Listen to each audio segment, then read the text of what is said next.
going to start where we stopped yesterday. At this problem, determine whether MN and RS are parallel, perpendicular, or neither. Neither. What do we know about parallel lines? They have the same slope. They're not congruent. That's different. They have the same slope. What do we know about perpendicular lines? Opposite. Opposite, reciprocal. Not just the opposite, because nope, still can't spell it. Reciprocal. What does opposite mean? Opposite what? Sign. Sign. And what does reciprocal mean? You flip it. So opposite sign and you flip it. You don't do one or the other. You do both. Okay? So let's look at this. What is the name of my first line? Says it in the directions. MN. MN. So what 2 points do I need to know about? MN. MN. How would I know if they're parallel or perpendicular? What do I need to find? The slope. The slope. So let's find the slope of our first line. The formula is y1 minus y2 over x1 minus x2. All right, so I'm going to label my points. Let's say my first point will be my x1, y1. My second point will be my x2, y2. All right, so what always goes on the top? The y's. On the bottom are the x's. What's my y1? 3. What's my y2? 4. What's my x1? 0. And what's my x2? 2. All right, so I need to simplify. What is 3 minus 4? Negative 1. It's okay. 0 minus 2 is? Negative 2. Negative 2. Do we reduce in math? No. Yes. Oh. Yes, we do. Can we reduce here? No. What's a negative over a negative? Positive. So it's a positive 1/2. Yes, dear. It's not about the lesson, but Okay, then ask me after class. You shouldn't have started with that. Here we go.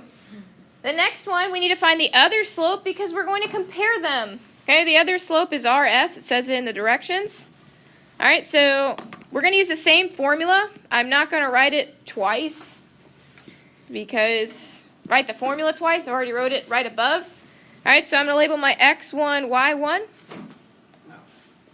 And label my x2, y2.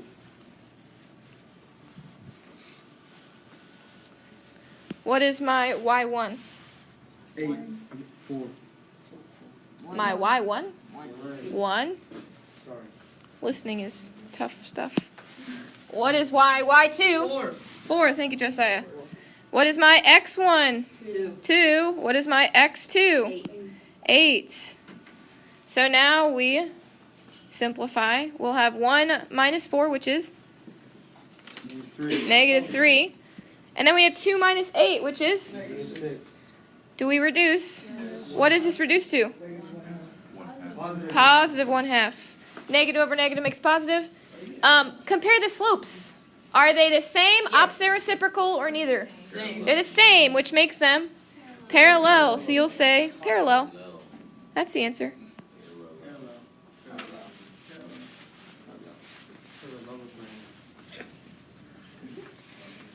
All right, our second example. Find the slope of MN and any slope perpendicular. So again, we need to find the slope. So I'm going to write the slope formula. Be y1 minus y2 over x1 minus x2.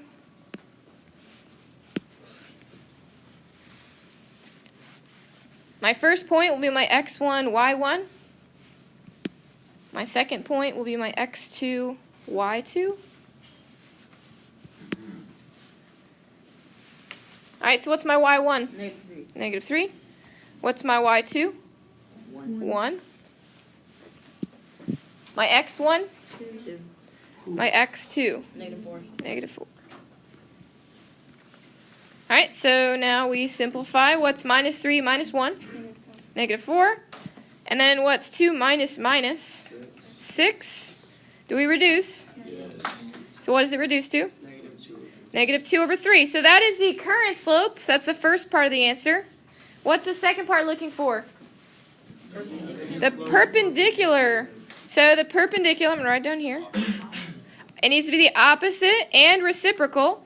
So what will the opposite sign be? Positive. And then we flip it. So 3 over 2.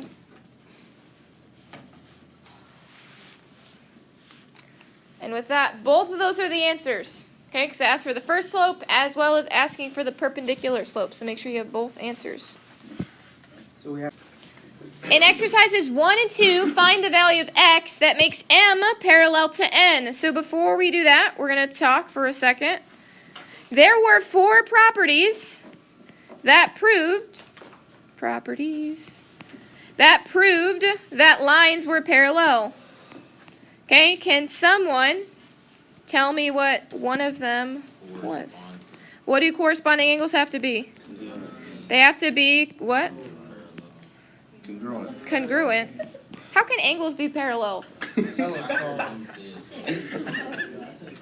Alright, keep on going. What was the next one? Alternate interior had to be congruent. Alright, alternate exterior had to be congruent. I'm getting there. I can only write so fast. Consecutive interior had to be supplementary. So before, we always had the arrows or the triangles to prove that 2 lines were parallel. Like you would have a triangle here, triangle here. But now you don't need them there if you have these properties, any of these properties fulfilled. If your corresponding angles are congruent, the lines are parallel. If the alternate interior angles are congruent, then the lines are parallel. If the alternate exterior angles are congruent, then the lines are parallel. If the consecutive interior are supplementary, then the lines are parallel. Any one of these properties being true means the lines are parallel. That's literally the lesson. Okay? We're going to review it here. So up here it says find the value of x that makes them parallel. So you're going to use one of these relationships to make them either congruent or supplementary. On number 1, what relationship would they have? They would be corresponding. What would corresponding angles have to be? Congruent. In order for these 2 lines to be parallel, they need to be the same measure. So what does 8x plus 55 equal? 95. All right, so then what would we do next? Subtract 55. 8x equals 40. Divide by 8, and what does x equal? 5.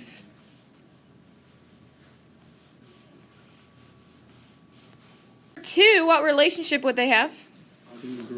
Alternate exterior, which would make them congruent. All right, so what is 200 minus 2x equal? 130.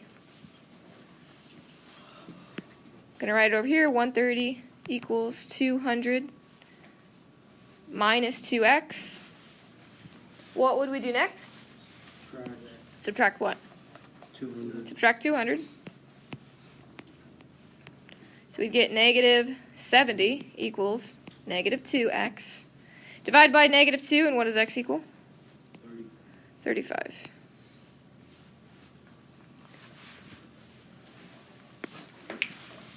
All right, second portion. In exercises 3 through 6, decide whether there is enough information to prove that m is parallel to n. If so, state the theorem you would use. You're looking for one of these 4 relationships. If the relationship is there and correct, then the lines are parallel. If the relationship is not there or incorrect, then they're not parallel. On number 3, what relationship do they have? Corresponding. Corresponding angles need to be congruent. Are they marked congruent? Yes. Yes, they are. That's what that little curve mark means. They are congruent. So are these 2 lines parallel? Yes. Yes. And then your reasoning would be because corresponding angles are congruent. Angles are congruent.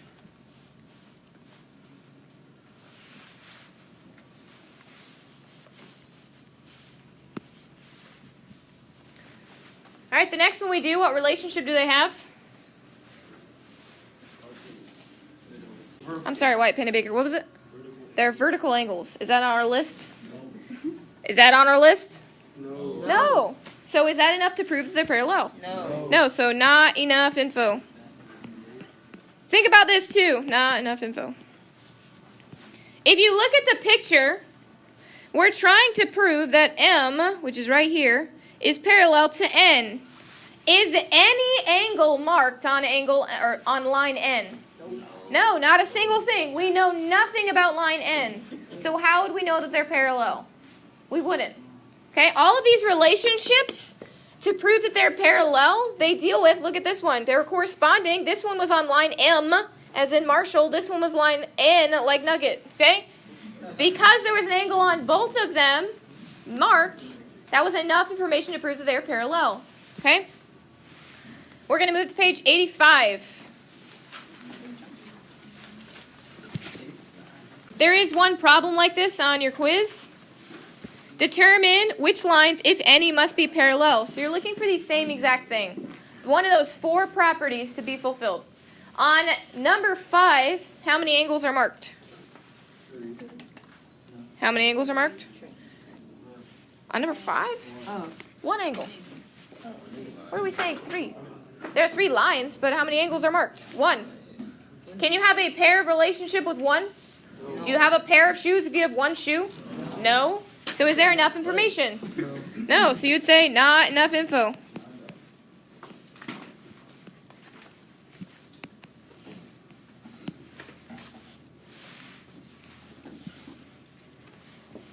right, the second, number 6, we're trying to determine which lines would be parallel. What relationship do these 2 angles have? They're corresponding, which means they have to be congruent for lines to be parallel. Are they? Is 90 equal to 90? Yes. So we need to decide which 2 lines are then parallel. So most people would look and see that they're on line R, which would mean it would have to deal with line S as well. Is any angle marked on line S? No. So are R and S parallel? No, there's not enough information for that one, but look. What about P and Q? Is there enough information there? Yes. Yes, because what relationship do these 2 angles have when they're on P and Q? They're corresponding still. Which will the angles. 90. So first off, 90-degree angles are not complementary. 2 angles add up to 90. That's complementary. Is that what you said? Yes, ma'am. Yeah. They're supplementary, meaning they add up to 180. Yeah, that's what I meant. That's what you're thinking. I know, I got you. So, we're going to list that these two lines are parallel because both of these angles are on each of the lines. Okay, so how would we name the first line? Line P. Does the word line matter? Yes. Yes. Then line Q. That's the answer. This is an honors question. We're going to keep going. This is not in your book. You need to find a blank sheet of paper somewhere or on the back of your notes to write down these 2. Those 3 steps are written in yellow. And it's the same 3 steps over and over and over again. So you're writing on some sheet of paper, or maybe on the back of here, you're good. So write a line. Okay, I would write down the equation y plus 3 equals 1/2 times x plus 2. And then here are 2 separate problems based off of this one problem. So once you have the equation written down, you need to make sure you have these 2 problems written down. You're not done. Find the equation of the line with the point -6, -3, and parallel to this line. And the second problem would be find the equation of the line with the point 0, -4, and perpendicular to this line. So you want to be writing both of those down. Bullet point.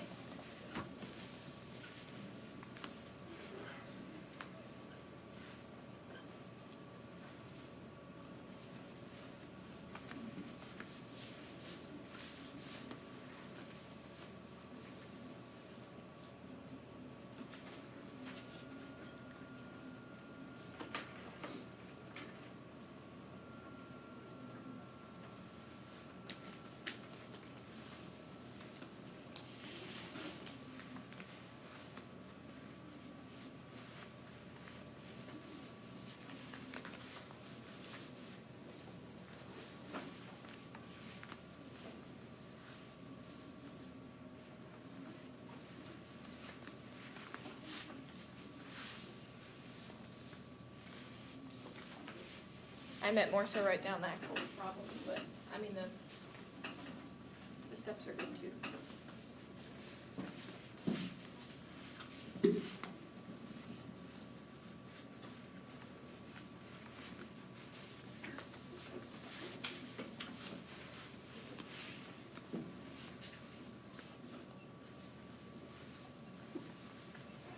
Alright, so you still haven't written down the problem. The problem is written in the sentences. Find an equation line with the point -6, -3, and parallel to this line. This is the problem. This was the equation we're using. These are the steps, Right. but this is the problem and this is the problem. So you need to write down the problem Okay. and the problem.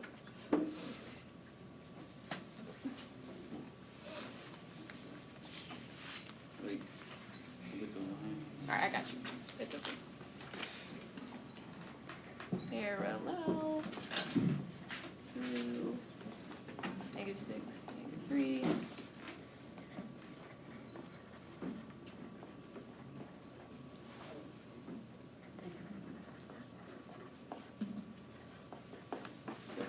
Here we go. Alright, so first thing we need to do is find the slope. We're going to do this problem to begin. Alright, so find the equation of line with the point -6, -3, and parallel to this line. This line is up here. Alright, so first step is to find the slope.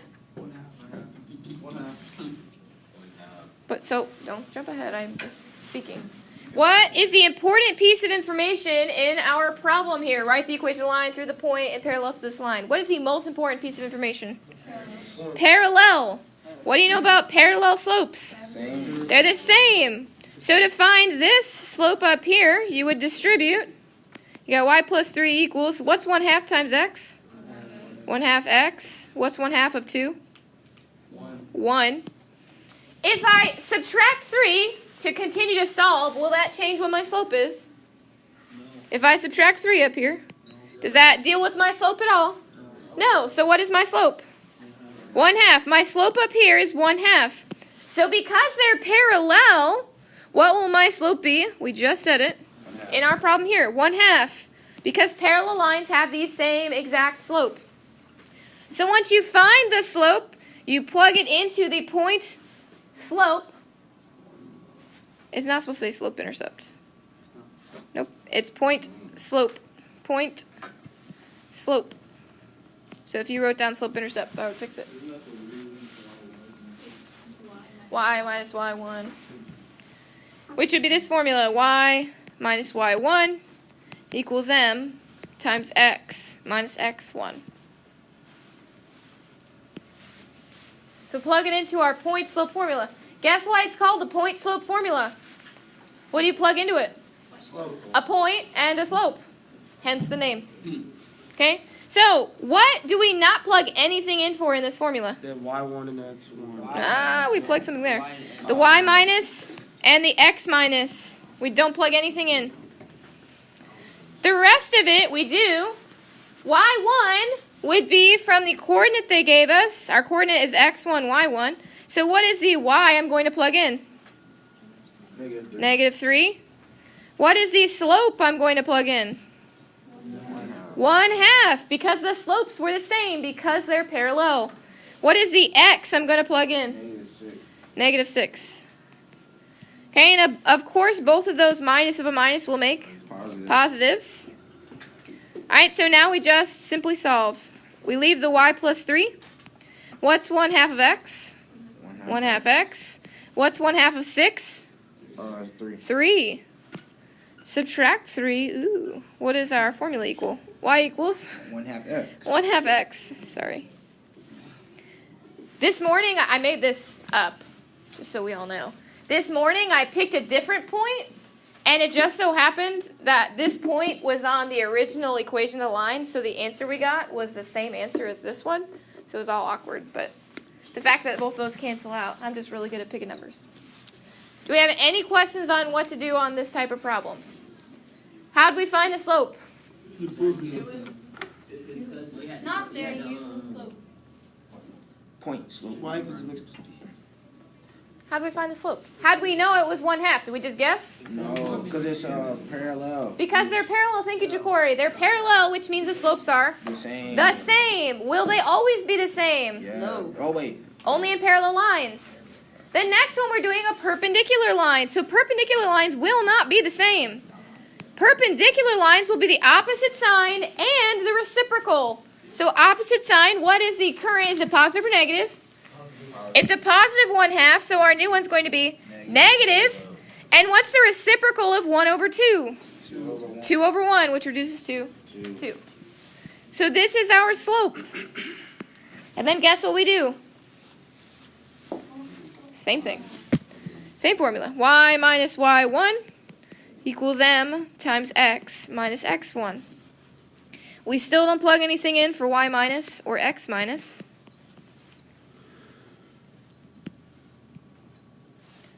All right, what is the y that they gave us? 4. Oh, is it negative 4? Yep, sorry. Negative 4. What is our new slope? Negative 2. And then what is the x they gave us? 0. It'd be 0. Let's see. It's okay. It's cool. He doesn't even go here. Here we go. So the minus of a minus makes a plus. So we got y plus 4. When we distribute that negative 2, negative 2 times x is negative 2x. Negative 2 times 0 is 0. Do I need to write 0? No. All right, what do we do to finish? Subtract 4. Do I subtract 4 from 2x? No. I write them next to each other. You cannot subtract a number from a letter. People still don't understand that.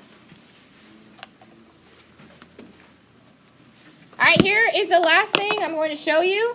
I'm going to give you your classwork. There is one correction on the classwork. If you want to take one, pass it around. Pass it down. Whole bunch of classwork this time. Yeah, there's a lot of them. There's 11 problems. It'll be okay. Alright, so, on your classwork, you need to flip to the very back. Flip to the very back. Look at 5 and 6. At the very top, you need to write the correct slopes, because it's cut off. Let's put them on the back table. So look at the top, where it says previous answer. It should say y equals 1/5 x plus 37 over 5. 1/5 x plus 1. I got it. Oh. So it should say y equals 1/5 x plus 37 over 5. Read the board, buddy. The next one should say y equals 1/2 x plus 2. Alright, so look, here's how you do this. Yep, sorry. Okay. Here's how you do this. You start on problem 1. Do you see how there's a 1 here? Look on the front of the page. You start at number 1. Your answer will lead you to another problem. So let's say the answer was 1/9 x. You would go to number 8 and you would write that this is problem 2. You would complete this problem. Then you would find that answer somewhere else. Let's say it was right here. You would make that number 3. That answer would lead you to another box. Let's say it was up here. That would be number 4. That answer will lead you to another box. That one would be number 5, okay? So it's a scavenger hunt. If your answer is not on the paper, what do you think? It's wrong. It's wrong. Here's the second thing. So please don't be working on it yet. Please understand this. Look at number 6 and number 9. Number 6 is on my screen. Number 9 is at the bottom. They look very similar. What's the main difference? There's a -2 on number 9. There's a +2 on number 6. So make sure if you found 1/2 x plus 2, you go to number 6. If you find 1/2 x minus 2, you go to 9. Okay? So you will end up at the very first problem, okay? You need to make sure you fill out this top portion as well. It's also a good thing to study for tomorrow for your quiz. Okay, go ahead and begin.